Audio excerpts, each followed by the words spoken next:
सुबह जल्दी उठने से क्या क्या फायदा होता है, क्या आप जानते हैं? जो व्यक्ति सुबह सूरज निकलने से पहले उठ जाता है, उस पर ईश्वर की विशेष कृपा बरसती है।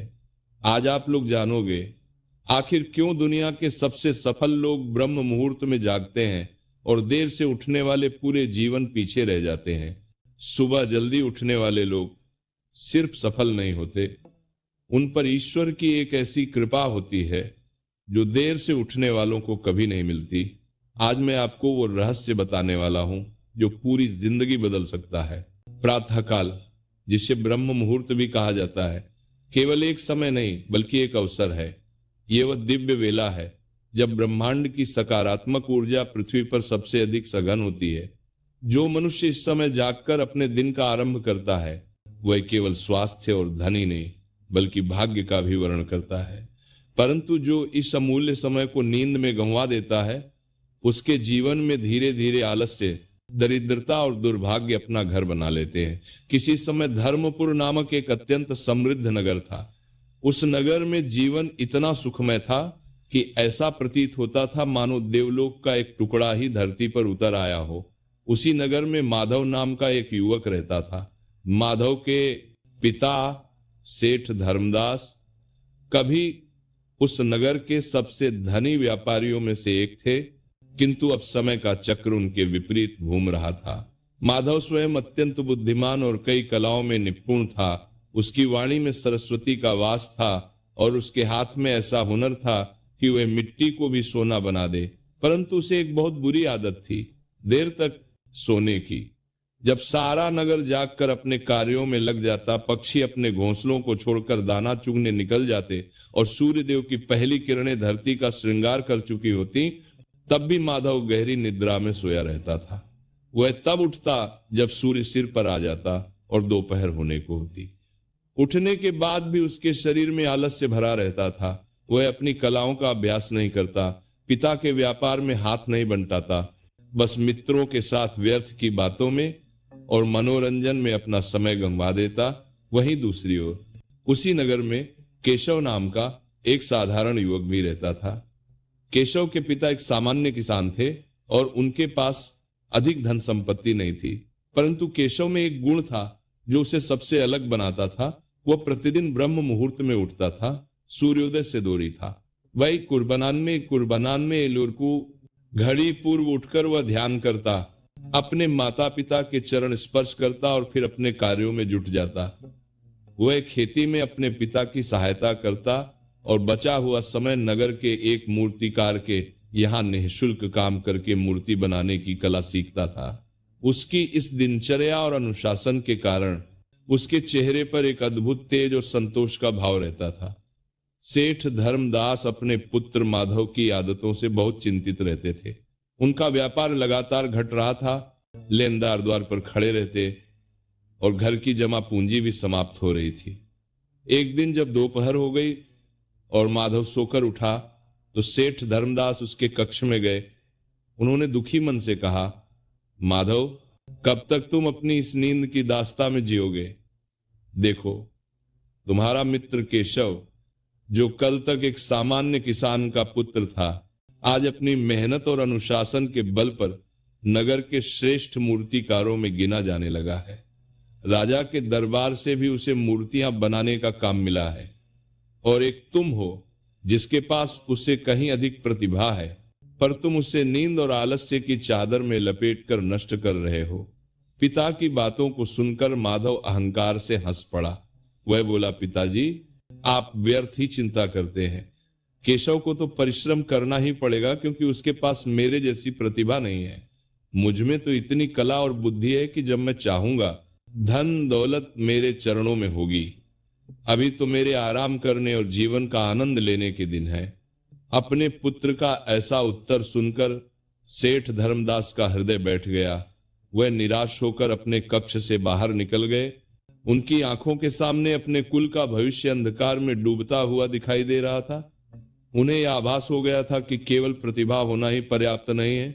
यदि उसे सही समय पर उपयोग न किया जाए तो वह एक जंग लगे हुए शस्त्र के समान व्यर्थ हो जाती है। समय किसी के लिए नहीं रुकता। कुछ मास और व्यतीत हो गए। सेठ धर्मदास की स्थिति दिन प्रतिदिन और भी दयनीय होती जा रही थी। उनकी दुकान लगभग खाली हो चुकी थी और जो थोड़ा बहुत माल बचा था उसे खरीदने वाला कोई नहीं था। लेनदार अब घर के द्वार पर आकर अपमानजनक शब्द कहने लगे थे। एक समय था जब सेठ धर्मदास के घर के सामने याचकों की भीड़ लगी रहती थी और आज वही द्वार लेनदारों के कोलाहल से गूंजता था। घर में जो आभूषण और कीमती वस्तुएं थीं, वे भी एक एक करके बिक चुकी थी, किंतु माधव पर इन बातों का कोई प्रभाव नहीं पड़ रहा था। वह अपने पिता की चिंता को उनकी कमजोरी समझता और अपनी माता के आंसुओं को व्यर्थ का विलाप। वह अभी भी इसी भ्रम में जी रहा था कि उसकी प्रतिभा एक ऐसा जादुई चिराग है जिससे जब वो घिसेगा तो भाग्य का जिन्न प्रकट होकर उसकी सारी समस्याओं को हल कर देगा। वह अभी भी देर से उठता और अपना सारा दिन नगर में आवारागर्दी करने में बिता देता। घर की दरिद्रता उसे दिखाई तो देती थी, पर वह उसे स्वीकार नहीं करना चाहता था। एक दिन नगर में यह घोषणा हुई कि पड़ोसी राज्य के प्रतापी महाराज विक्रमजीत धर्मपुर पधार रहे हैं। महाराज कला के बहुत बड़े पारखी और संरक्षक थे। उन्होंने यह ऐलान करवाया कि धर्मपुर के सभी शिल्पकारों और कलाकारों के लिए एक प्रतियोगिता आयोजित की जाएगी। प्रतियोगिता का विषय था भगवान श्री हरि विष्णु की एक ऐसी मूर्ति का निर्माण करना जिसमें दिव्यता, करुणा और ऐश्वर्य तीनों का समावेश हो। सर्वश्रेष्ठ मूर्ति बनाने वाले को 1 सहस्त्र स्वर्ण मुद्राओं का पुरस्कार और राजशिल्पी की उपाधि प्रदान की जाएगी। यह समाचार नगर में आग की तरह फैल गया। केशव ने इस समाचार को ब्रह्म मुहूर्त में ही सुना, जब वो अपनी साधना और अभ्यास के लिए नदी तट पर जा रहा था। उसने इसे ईश्वर का एक संकेत माना और उसी क्षण निश्चय कर लिया कि वह इस प्रतियोगिता में अपना सर्वस्व लगा देगा। वह घर लौटा, अपने माता पिता का आशीर्वाद लिया और फिर मूर्ति के लिए उत्तम शिला की खोज में निकल पड़ा। उसने कई दिनों तक जंगलों और पहाड़ों की खाक छानी, तब जाकर उसे संगमरमर की एक अद्भुत शिला मिली जो स्वयं ही किसी देवता के तेज से प्रकाशित हो रही थी। केशव प्रतिदिन प्रातःकाल में उठकर स्नान ध्यान के बाद पूरी श्रद्धा और एकाग्रता से उस शिला को तराशने में जुट गया। वहीं दूसरी ओर माधव को इस प्रतियोगिता के बारे में दोपहर में तब पता चला जब वो अपने मित्रों के साथ एक चौपाल पर बैठकर गपशप कर रहा था। समाचार सुनकर वो जोर से हंसा और बोला, अरे ये तो मेरे बाएं हाथ का खेल है। केशव और नगर के अन्य मूर्तिकार महीनों मेहनत करके जो नहीं बना पाएंगे वह मैं कुछ ही दिनों में बना दूंगा। महाराज विक्रमजीत मेरी कला को देखकर चकित रह जाएंगे। उसके मित्रों ने भी उसकी हाँ में हाँ मिलाई। माधव ने प्रतियोगिता को बहुत हल्के में लिया और अपनी दिनचर्या में कोई परिवर्तन नहीं किया। वह सोचता रहा, अभी तो प्रतियोगिता में पूरा एक मास शेष है, अंतिम सप्ताह में काम शुरू करूंगा। उसका अहंकार उसकी बुद्धि पर पर्दा डाल चुका था और वह आने वाले अवसर की गंभीरता को समझ नहीं पा रहा था। सप्ताह बीतते गए और प्रतियोगिता का दिन निकट आता गया। धर्मपुर के हर घर में इस प्रतियोगिता की चर्चा थी। केशव के लिए प्रत्येक सूर्योदय एक नया अवसर लेकर आता था। वह ब्रह्म मुहूर्त की दिव्य शांति में उठता, अपनी साधना पूरी करता और फिर छेनी हथौड़ी लेकर अपनी शिला के पास बैठ जाता। उसके लिए यह केवल एक प्रतियोगिता नहीं बल्कि एक तपस्या थी। प्रत्येक प्रहार जो वह शिला पर करता वह भगवान विष्णु के नाम का जाप करते हुए करता था। उसके मन में न तो पुरस्कार का लोभ था और न ही उपाधि की आकांक्षा। वह तो बस अपने आराध्य के सबसे सुंदर स्वरूप को पत्थर में जीवंत कर देना चाहता था। धीरे धीरे वह निराकार शिला आकार लेने लगी। सबसे पहले भगवान का मुखमंडल उभरा जिसमें ब्रह्मांड की शांति और करुणा समाई हुई थी। फिर उनकी भुजाएं, उनका विशाल वक्ष और फिर उनके चरण प्रकट हुए। केशव जब भी मूर्ति को देखता उसे ऐसा लगता मानो स्वयं नारायण उसे दिशा दिखा रहे हो। उसके सुबह जल्दी उठने के कारण उसका मन निर्मल और ऊर्जा से भरपूर रहता और यही सात्विक ऊर्जा उसकी कला में भी झलक रही थी। दूसरी ओर माधव के घर में निराशा के बादल और भी घने हो गए थे। एक एक करके दिन बीत रहे थे। और माधव अभी भी अपनी कल्पनाओं के संसार में खोया हुआ था। उसके पिता ने उसे कई बार समझाने का प्रयास किया, पुत्र, समय हाथ से रेत की तरह फिसलता जा रहा है, अब तो कुछ करो। किंतु माधव हर बार यही कहकर बात टाल देता, पिताजी आप चिंता न करें, मेरी कला को किसी अभ्यास की आवश्यकता नहीं है। जब प्रतियोगिता में केवल 1 सप्ताह शेष रह गया, तब माधव के मित्रों ने उसे झकझोरा, माधव अब तो महाराज के आने में कुछ ही दिन बचे हैं, तुमने अभी तक पत्थर को छुआ भी नहीं है। यह सुनकर माधव को पहली बार चिंता हुई।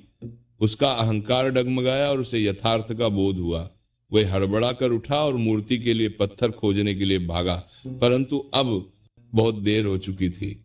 नगर के सभी अच्छे पत्थर दूसरे मूर्तिकार पहले ही ले जा चुके थे।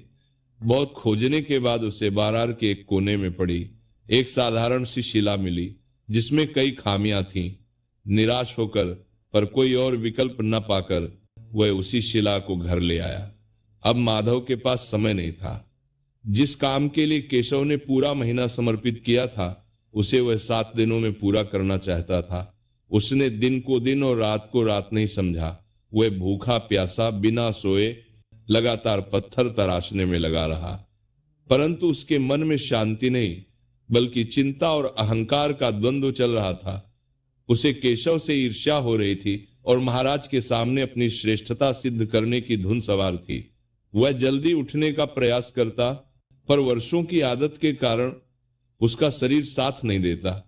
जब वह उठता, तब तक उसके मन में चिड़चिड़ाहट और अशांति भर चुकी होती। ये सारी नकारात्मक ऊर्जा उसके काम पर भी असर डाल रही थी। उसकी छेनी कभी गलत जगह पड़ जाती, तो कभी हथौड़ी का वार अधिक या कम हो जाता। उसकी कला में अब वो पहले जैसी सहजता और प्रवाह नहीं था। वो भगवान विष्णु की मूर्ति बना रहा था, किंतु उसके मन में भक्ति का लेश मात्र भी नहीं था। उसके मन में केवल जीतने की हट थी। जैसे जैसे मूर्ति बनती गई, उसका स्वरूप तो उभरने लगा, पर उसमें दिव्यता के स्थान पर एक कठोरता दिखाई दे रही थी।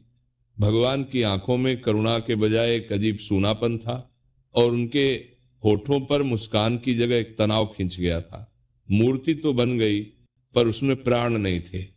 वह एक सुंदर किंतु निर्जीव शरीर के समान थी। दूसरी ओर केशव ने प्रतियोगिता से 1 दिन पहले ही अपना काम पूरा कर लिया था। उसने अपनी बनाई मूर्ति के सामने हाथ जोड़कर प्रार्थना की, हे प्रभु, मैंने अपनी पूरी श्रद्धा और शक्ति से आपके स्वरूप को साकार करने का प्रयास किया है। इसमें जो भी त्रुटियां हों, उन्हें क्षमा करना।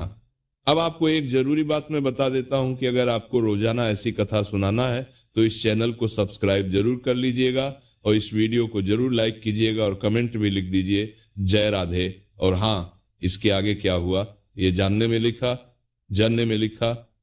लिखा, ये रोग पर सम्मान के लिए कमेंट में जरूर लिख दें। अगला भाग दीजिए। इसका अगला भाग हम बनाएंगे, कल आप लोग अवश्य देखिएगा। इसीलिए इसका अगला भाग जानने के लिए चैनल को सब्सक्राइब जरूर कर लें, क्योंकि इसका अगला भाग कल आने वाला है। और हम लोगों एक संकल्प लेते हैं, अगर आप लोग हिंदू हो और हिंदू धर्म को बचाना चाहते हो, तो आप इस वीडियो में 10 कमेंट जरूर कीजिए, जय श्री राम, और सब्सक्राइब जरूर कीजिए प्रेमानंद महाराज जी के लिए। इस चैनल को सब्सक्राइब जरूर कर लीजिएगा, क्योंकि प्रेमानंद जी का जो कोई वीडियो बनाता है, उसके चैनल पर कम से कम 1 मिलियन सब्सक्राइब पर अवश्य होता। तो आप लोग इस पुण्य कार्य में हमें मदद कीजिए और इस वीडियो को ज्यादा से ज्यादा शेयर कीजिए,